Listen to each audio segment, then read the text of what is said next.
Breakup breakup কেন হয় আমাদের মধ্যে? এই ব্রেকআপ কেন হয়? ব্রেকআপের মানেটা কি? ব্রেকআপের কারণটা জানতে হবে, কেন হচ্ছে ব্রেকআপ, সেই কারণটা আমাদেরকে খুঁজে বার করতে হবে। দেন তারপরে তো বলবো যে হ্যাঁ ব্রেকআপ হয়েছে, ও তার সাথে কথা, সেই মানুষটার সাথে কথা হচ্ছে না, সেই মানুষটার কোনো খোঁজ খবর নেই, সেই মানুষটা আমার সাথে ফোনে কথা বলছে না, SMS এ কথা বলছে না, তার মানে এই যে তার সাথে আমার রিলেশন নষ্ট হয়ে গেছে বা রিলেশনটা শেষ হয়ে গেছে তা নয়। হয়তো রিলেশনটা থমকে গেছে, হয়তো মনোমালিন্য হয়েছে, ইগো কাজ করছে। হে গাইস, আমি রাজেশ আবারও একটা নতুন ভিডিও নিয়ে চলে এসেছি তোমাদের মধ্যে। আশা করি তোমরা ভালো আছো। তো আজকের ভিডিও, রিলেশনশিপ নষ্ট হওয়ার কারণ কি? খুব ভাইটাল একটা পয়েন্ট। রিলেশনশিপ, এখনকার দিনে রিলেশনশিপ কিছুদিন থাকে, দেন তারপরে গিয়ে সেটা নষ্ট হয়ে যায়। ব্রেকআপ, খুব সহজেই বলে দেয় ব্রেকআপ, ব্রেকআপ হয়ে গেছে, ব্রেক আপ। দেখো ভেঙে দেখলে জিনিসটা কিরকম দেখায়, তোমরা নিশ্চয়ই বুঝতে পারবে। তো আমি সেটা নিয়ে আর ডিটেইলসে গেলাম না। রিলেশনশিপ নষ্ট হওয়ার কারণটা কি, এটা হচ্ছে আমার মেইন পয়েন্ট। দেখো, একটা মানুষের সাথে আমার একটা সম্পর্ক গড়ে উঠেছে, বেশ কিছুদিন যাবত সেই মানুষটার সাথে আমি আবদ্ধ হয়ে রয়েছি, সেই মানুষটার সাথে আমি আবদ্ধ হয়ে রয়েছি।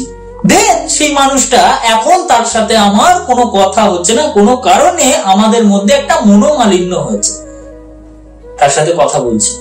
তার মনেই কি এটা যে তার সাথে আমার সম্পর্কটা নষ্ট হয়ে গেছে? আচ্ছা, একটা সম্পর্ক কি অতটাই ঠুনকো যে কিছু একটা কারণ, তুচ্ছ কারণ, সেই কারণের জন্য নষ্ট হয়ে যাবে? তাহলে সেটা সম্পর্কই ছিল, হতেই পারে না সেটা সম্পর্ক, সেটা ছিল ছলনা। অত সোজা নয় ভালোবাসা। এই কথাটা বলতে যতটা সোজা মনে হয়, কিন্তু এর ভেতরের গভীরতা অত সোজা নয়।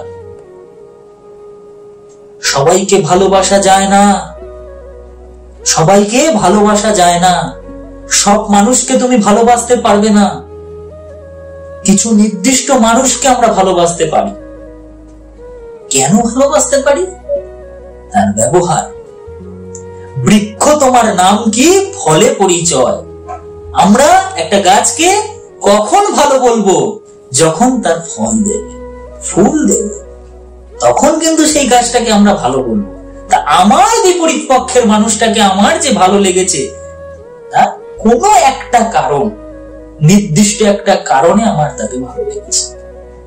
কারুর ভালো লাগে তার কথা, কারুর ভালো লাগে তার গলার ভয়েস, কারুর ভালো লাগে তার শারীরিক গঠন। বিভিন্ন মানুষের বিভিন্ন রকমের ভালো লাগে। আমার যেই কারণে সেই মানুষটাকে ভালো লেগেছে, তোমারও যে সেই কারণেই সেই মানুষটাকে ভালো লাগবে তা নয়। সবার ভালো লাগার কারণটা আলাদা, কারণ তুমি একটা আলাদা পারসন, আমি একটা আলাদা পারসন, তাই আমাদের ভাবনা চিন্তাগুলোও আলাদা হবে। তো এটা নয় তার মানে যে তার সাথে দুদিন কথা বন্ধ হয়ে গেছে বলে যে তার সাথে আমার সম্পর্কটা নষ্ট হয়ে গেছে, অতটা সোজা নয়। একটা সম্পর্ক গড়তে অনেক সময় লাগে, কিন্তু সেটা ভাঙতে বেশি সময় লাগে না। তাই একটু সম্পর্ক ভাঙার আগে না একটু ভেবে দেখবে, একটু ভেবে দেখো। যেরকম সম্পর্কটা গড়ার সময় অনেক কিছু ভেবেছিলে, যে আমি তার সঙ্গে যাব কি না, তার সাথ দেব কি না, তাহলে ভাঙার সময় এগুলো কেন ভেবে দেখি না? আমরা চট করে কেন ভেঙে দিই? একটা রিলেশনশিপ গড়ে তুলতে অনেক সময় লাগে, অনেক মেহনত করতে হয়, কিন্তু ভাঙতে গেলে কই আমরা অত মেহনত তো করি না।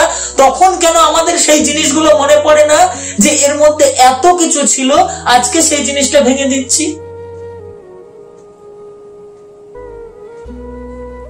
একটা কথা কি জানো, তোমাদেরকে আমি একটা উদাহরণ দিচ্ছি। দেখো, একটা জিনিস দেখো, পরিবারের মধ্যে তুমি তোমার ফ্যামিলিতে রয়েছো, তোমার ফ্যামিলিতে আমি তোমাদেরকে একটা জিনিস, আমি তোমাদেরকে জিনিসটা বোঝাচ্ছি, তোমরা নিজেরাও এই জিনিসটা করে দেখো, দেন বুঝতে পারবে যে হ্যাঁ জিনিসটা ঠিক কি না। ঠিক কি না?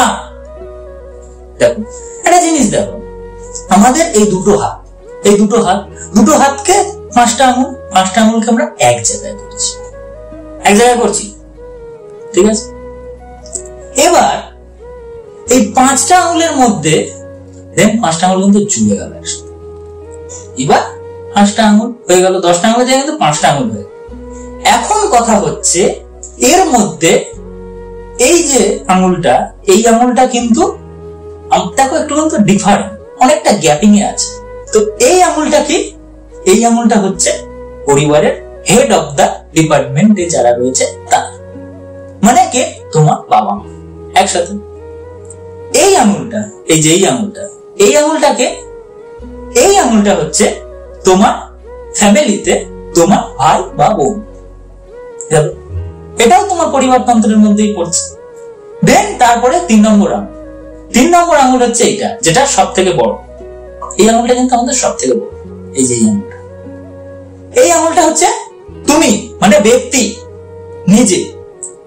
তারপরে হচ্ছে 4 নম্বর এইটা, এই 4 নম্বর আঙুলটা হচ্ছে তোমার সেই মানুষটা, মানে তোমার ওয়াইফ বা ভালোবাসার মানুষ। ওকে, এবার হচ্ছে দেন লাস্ট এটা হচ্ছে তোমার সন্তান যারা ছেলে বা মেয়ে, এটা হচ্ছে সেটা। তো এখন কথা হচ্ছে হাত দিয়ে বোঝানোর মানেটা কি? দেখো ভিডিওটা হয়তো একটু বড় হয়ে যাবে, তোমরা জিনিসটা দেখো, পুরো শেষ অবধি থাকো ভিডিওটা, তাহলে বুঝতে পারবে যে কি বোঝাতে চেয়েছি আমি। তুমি ব্যক্তি, তুমি এবার এই পরিবারের মধ্যে তুমি হচ্ছে পরিবারের সব থেকে একটা, এখন তুমি পরিবারের ভারটা নিচ্ছ, তাই তুমি মাথা নিচু করে বলতে এই যে তুমি মাথা নিচু করো, ঠিক আছে? দেখো ভালো করে দাও, তুমি মাথা নিচু করবে। এবার তুমি মাথা নিচু করে সমস্ত কিছু পরিবারটাকে ট্রাভেল করছো। চলে আসি ফার্স্ট বুর্ধাঙ্গ, এটা হচ্ছে কি বলেছিলাম? বাবা মা। এটা দেন কি হলো? এটা বাবা মাও এক সময় কিন্তু তোমাকে ছেড়ে চলে যাবে, সরানো যাচ্ছে কিনা? যাচ্ছে কিনা? তারপরে কি হচ্ছে? তারপরে রয়েছে ভাই বোনও তোমার কাছে সারা জীবন থাকবে, তারাও চলে যাবে। ছাড়ছে কিনা? ছেড়ে দাও, ছাড়ছে। তারপরে হচ্ছে ছেলে মেয়ে কি তোমার কাছে সারা জীবন থাকবে কি? থাকবে না। দেখো ছাড়ছে কিনা? ছাড়ছে। দেখো সব ছেড়ে গেল, ভাই বোন, ছেলে মেয়ে, বাবা মা ছেড়ে গেল, তুমি মাথা নিচু করে আছো, এবং তোমার সেই কাছের মানুষ সে কিন্তু তোমার সঙ্গে আছে, ঠিক আছে? আচ্ছা এবার বলো তো, এই কাছের মানুষটাকে তুমি ছাড়াতে পারবে ছাড়তে? দেখো তো ছাড়ে কিনা, চেষ্টা করো তো ছাড়ে কিনা। দেখো ছাড়বে কি? কাছের মানুষ এবার কিন্তু ছাড়তে পারবে না, কারণ কি? সে তো তোমাতে আবদ্ধ, তোমাতে সীমাবদ্ধ, তাই কাছে না হাজার চেষ্টা করেও কিন্তু এটাকে ছাড়ানো, দেখো সব আঙুল ছাড়ানো যাচ্ছে, যদি এটাকে ছাড়ানো যাচ্ছে না। এইবার ছাড়ানো যাবে। দেখো তুমি এতক্ষণ মাথা নিচু করেছিলে, তাই কিন্তু কাছের মানুষ ছাড়েন। দেন এবার তুমি মাথা উঁচু করলে, এবার কাছের মানুষ ছাড়লো কিনা? এটাই বোঝাতে চাইছি আমি, এই জিনিসটা এটাই বোঝালাম যে কাছের মানুষ ততদিন থাকবে যতদিন তুমি মাথা নিচু করে থাকবে, তোমার হেড ডাউন যতক্ষণ তুমি করে থাকবে, তোমার কাছের মানুষও তোমার কাছে ততক্ষণ থাকবে। মাথা যেই তুলবে তখন থাকবে না, কারণ কি? তার কথা তুমি শুনছো না এখন, সেই কারণেই সে আর থাকবে না। মাথা নিচু করে সব কথা তার শুনছিলে বলেই সে তোমার কাছে ছিল। That's clear? আশা করি তোমাদেরকে এই জিনিসটা আমি বোঝাতে পারলাম। দেখো এটা পরিবারতন্ত্র দিয়ে আমি বোঝালাম। সবার ক্লিয়ার হয়েছে কিনা তোমরা আমাকে কমেন্টে জানাও যে হ্যাঁ, যে ঠিক না ভুল। আশা করি ভিডিওটা তোমাদেরকে বোঝাতে পেরেছি, বা ভিডিওটা তোমাদের ভালো লাগবে। তো ভিডিওটা যদি ভালো লেগে থাকে একটা লাইক করবে, শেয়ার করবে, সাবস্ক্রাইব করে পাশের বেল আইকনটা অল করে দেবে। আর তোমরা যদি আমাকে ইউটিউব বাদ দিয়ে অন্য কোনো প্ল্যাটফর্মে দেখে থাকো, তো যাও ইউটিউবে গিয়ে আমার চ্যানেলটা সার্চ করে সাবস্ক্রাইব করে দাও, এবং তোমরা আমার ভিডিওতে কমেন্ট করো, আর তোমরা আমার ভিডিও শেয়ার করো।